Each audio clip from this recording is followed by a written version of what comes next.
Buenas noches, hermanos, que el Señor les bendiga. Bienvenidos a el Club de Lectura. Qué bueno que nos acompañan para estudiar la Biblia. Recuerden, hoy vamos a estar en Isaías capítulo 44, 45 y 46. Espero que ya tengan su Biblia abierta y espero que tengan las respuestas de las preguntas también listas para corroborar a ver si tenemos las mismas o cambian algo lo que vamos a hablar acá y lo que ustedes tienen en sus hojas. Siempre los animo a tratar de hacer el esfuerzo para que llegada a las 8 de la noche ustedes ya tengan al menos 3 preguntas respondidas. Al menos ustedes ya hayan leído el cuestionario, hayan leído todas las preguntas del club y así poder tener un momento ameno comparando las respuestas los unos de los otros o preguntando por qué esta respuesta aquí o por qué esta respuesta allá. Pienso que podríamos tener un muy buen momento si practicamos eso. Bueno, oremos y empecemos. Señor, te damos gracias porque nos permites orar y nos permites acercarnos a ti. Sabemos, Jesús, que tenemos entrada directa hacia tu presencia. Sabemos, Jesús, de que tú estás en los momentos más difíciles y tú vas a seguir estando. Jesús, te pedimos que nos acompañes, te pedimos que estés esta noche con nosotros. En tu nombre, amén. Amén. Bueno, comencemos entonces con la pregunta número 1 de la guía de Isaías capítulo 44 al 46. Dice la pregunta número 1. ¿Por qué no temer ni amedrentarse? Bueno, lo que sucede es que la primera sección del capítulo 44 habla sobre uno de los atributos de nuestro Dios, y es que Él es único. Cuando nosotros usamos la palabra Dios, en su etimología nosotros tenemos que significa algún tipo de deidad, pero en realidad es algo redundante tratarla como concepto y no como pronombre. Escúchenme. Dios, la palabra, no es para los cristianos un concepto, sino que es un pronombre. Porque para nosotros no existe otro Dios. Si nosotros estamos refiriéndonos a la deidad de cualquier otra cultura o de cualquier otro país o de cualquier otra religión, debemos de referirnos a ellos como ídolos, porque eso es lo que son.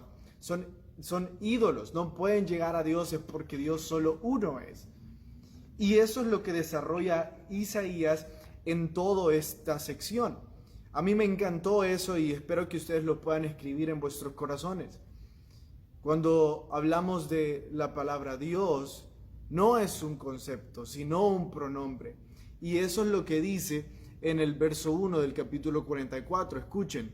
Ahora pues, oye Jacob, siervo mío, y tú, Israel, a quien yo escogí. Así dice Jehová, hacedor tuyo, el que te formó desde el vientre, el cual te ayudará. No temas, siervo mío, Jacob, y tú, Jesurún, a quien yo escogí.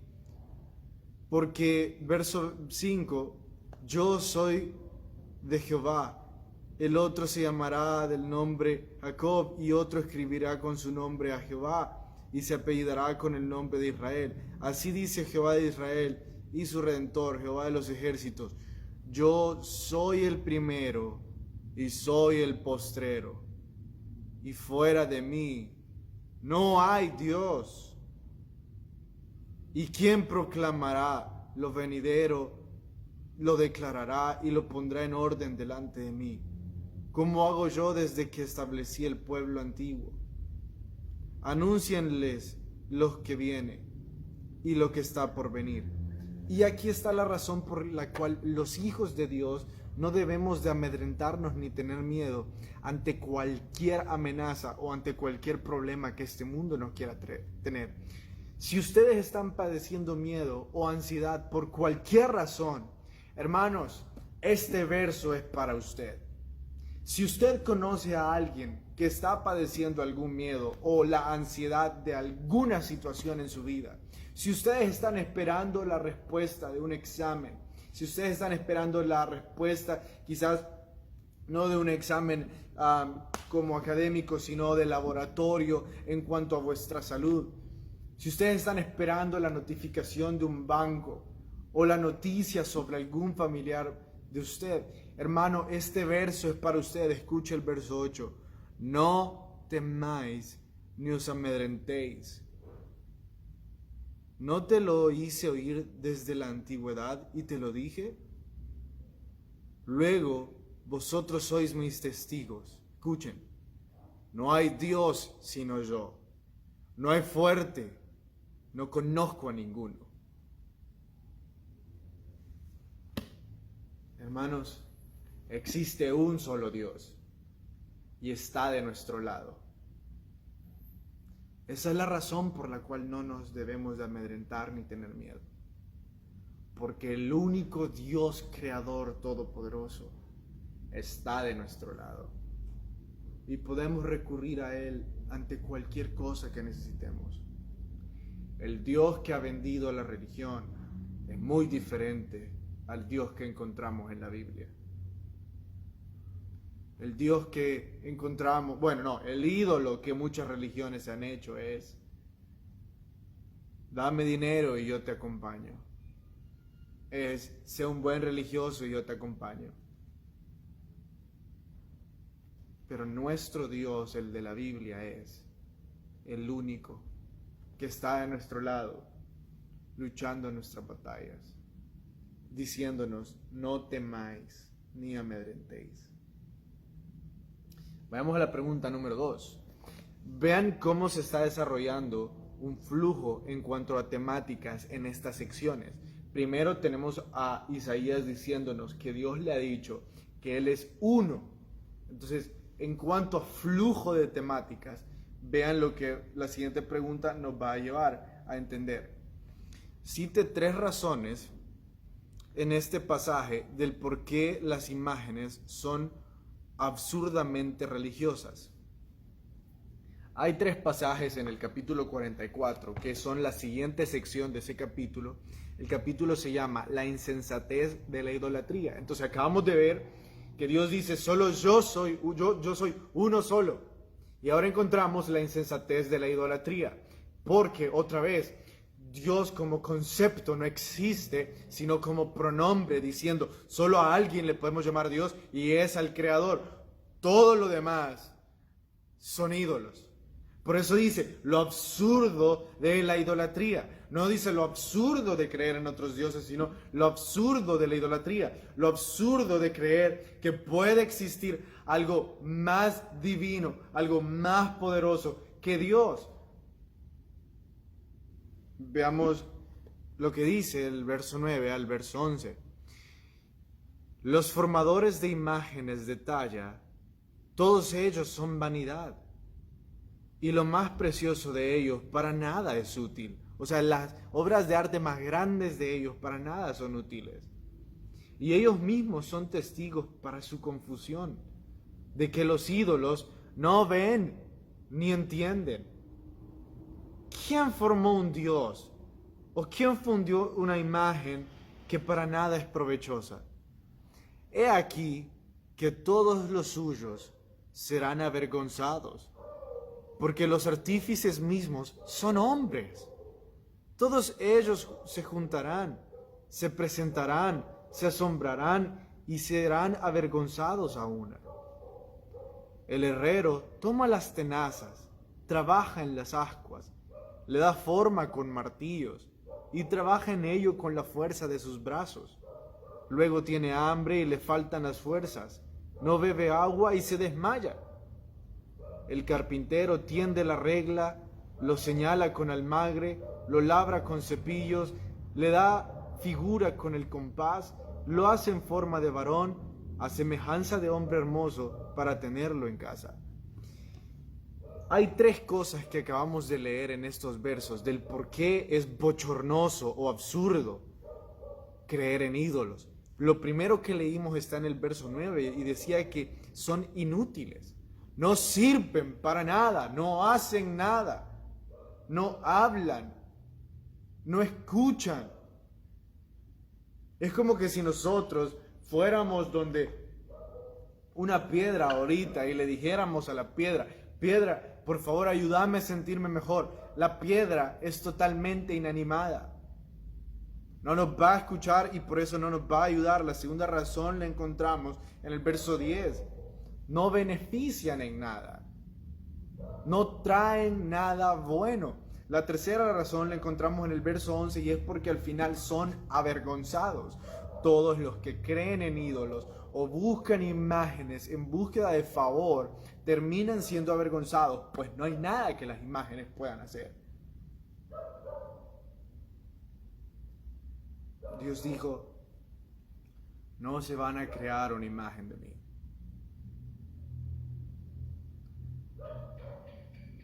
Nosotros no podemos adorar la creación.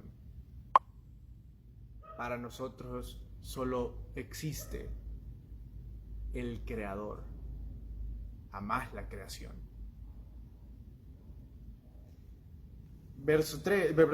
Ahora vayamos a la pregunta número 3. Bastante curioso, escuchen la pregunta número 3. ¿Quién fue este Ciro y por qué se le llama pastor?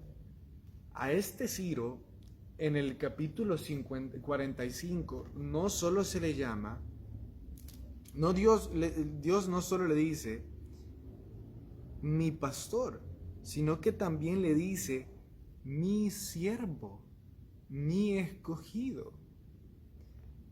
¿Sabían ustedes de que hubo reyes gentiles que fueron escogidos por Dios y fueron siervos de Dios, así como David, como Josías, como Salomón, como Ezequías, etcétera?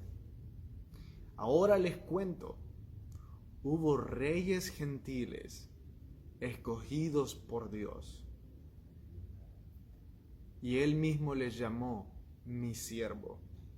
Si ustedes no me creen, déjenme leerles otra vez. Escuchen, verso 1 del capítulo 45. Así dice Jehová a su ungido, a Ciro. No hay interpretación abierta. No hay cómo decir, no, está hablando de un verso mesiánico. No, está hablando de alguien más. No hay, porque solo existe un hombre llamado Ciro y es Ciro el Grande. Entonces ya les voy a contar un poquito más de quién es, pero ahorita solo vean cómo la Biblia lo está describiendo. Al cual tomé yo por su mano derecha para sujetar las naciones delante de él y desatar los lomos de los reyes para abrir delante de las puertas y las puertas no se cerrarán. Ahora vayan hasta el verso,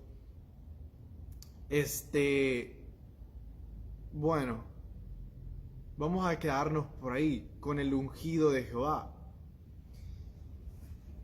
Ciro fue el rey que conquistó Babilonia. Lo que sucede es que Babilonia durante un tiempo fue gobernada por reyes que temían a Dios, como Nabucodonosor, por reyes que habían tomado a hombres santos y a hombres piadosos como Daniel, Sadrach, Mesach y Abednego como sus consejeros reales. Y esa es la razón por la que sus reinos perduraron y fueron muy exitosos. Ciro conquistó Babilonia.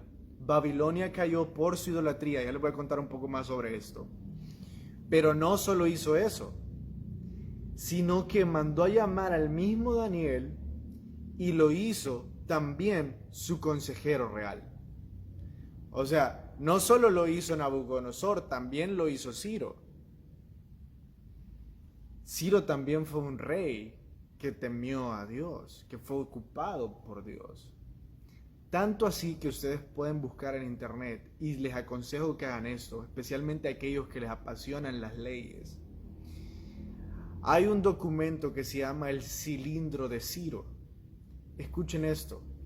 Es el primer tratado de derechos humanos en la historia. Bueno, la ley jurídica, la ley establecida por Dios también lo es. Pero gentil, o sea, fuera del radar divino, El cilindro de Ciro es el primer tratado de derechos humanos que nosotros conocemos en la historia.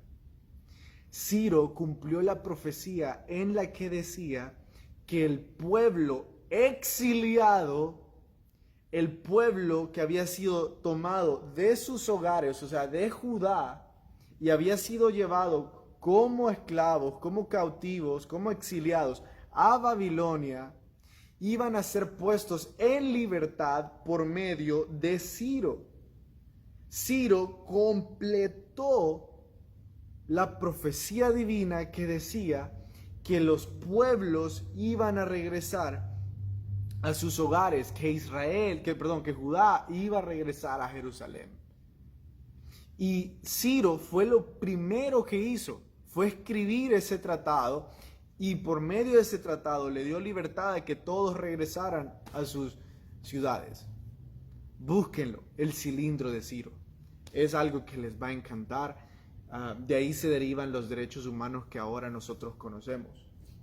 Él es Ciro, un rey medo-persa. Veamos la pregunta número 4. Encontramos en el capítulo 45 dos ayes. ¿Cuáles son esos dos ayes? El primer ay está en el verso 9. Ahorita se los leo.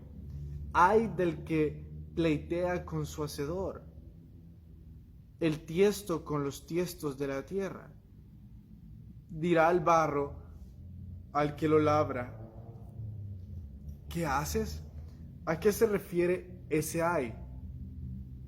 Eso es cuando nosotros queremos, básicamente ese ay está hablando sobre aquellos que resistimos la voluntad de Dios en nuestra vida y empezamos a pelear con Él. Recordemos que el término ay como forma de literatura o como tipo de literatura, o sí, como un tipo de literatura, significa una advertencia en forma de lamentación.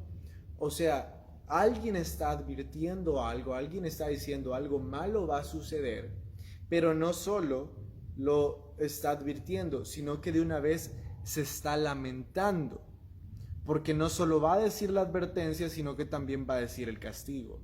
Y ahorita el escritor se está lamentando sobre aquellos que resistan la voluntad de Dios en sus vidas y se pongan a pelear con Él. Los caminos de Dios son más grandes que los nuestros. A veces es muy difícil pararlos. Dios habla claro, hermanos.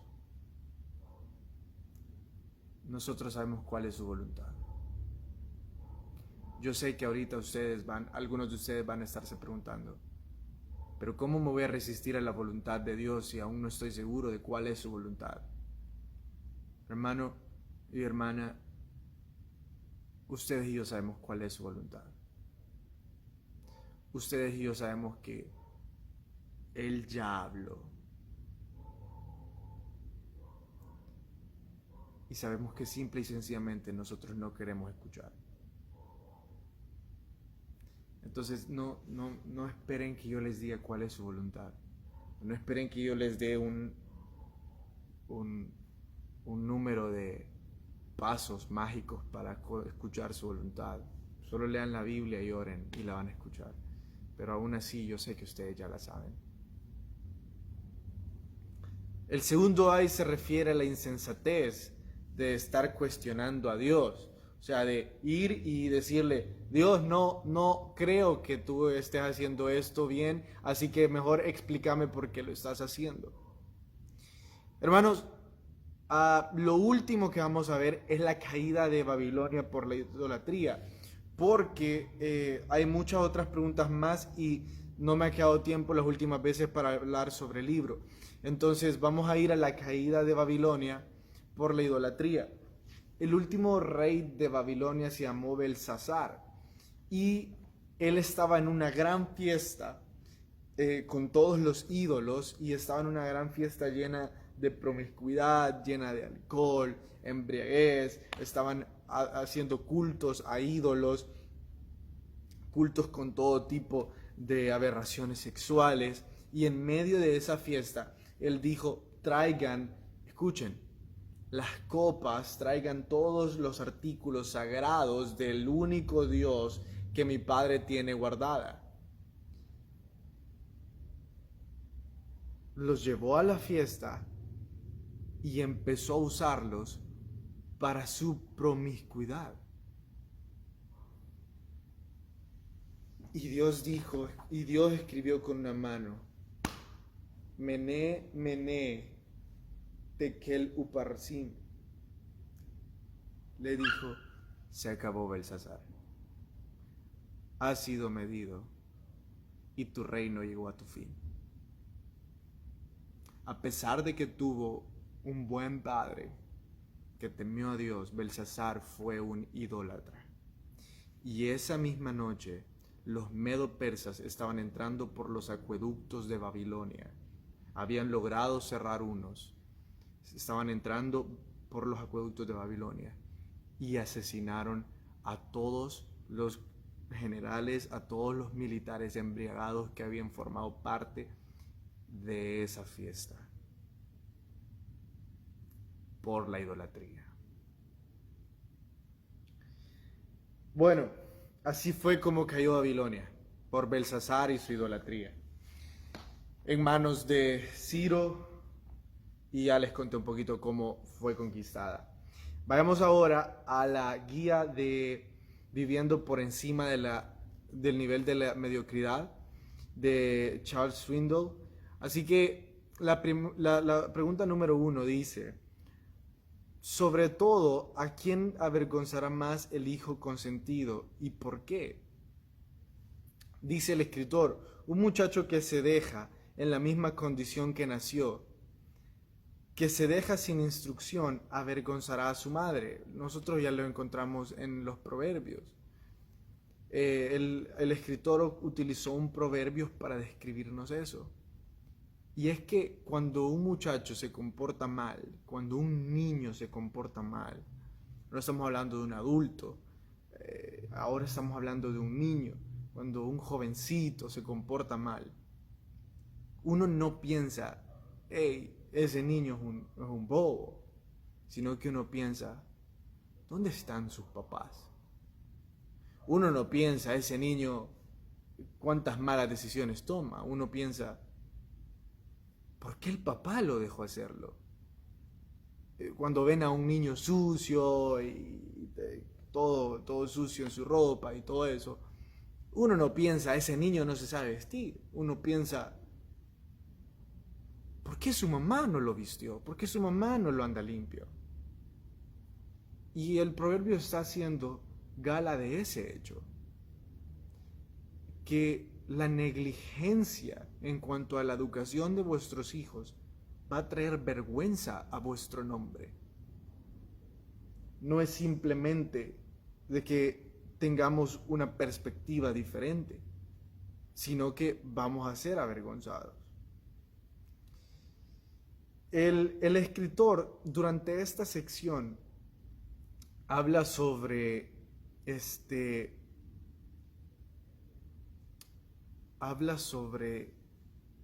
la importancia de la disciplina. Entonces, hermanos, si ustedes pueden escribir esto en alguna parte, la disciplina sin amor es agresión. Y más importante, no, igual importante aún, el amor sin disciplina es irresponsabilidad. La disciplina sin amor es agresión. O sea, que todas las veces que intenten disciplinar a vuestros hijos, a vuestros estudiantes o a vuestros consiervos y no lo hagan con amor, los van a estar agrediendo. Punto.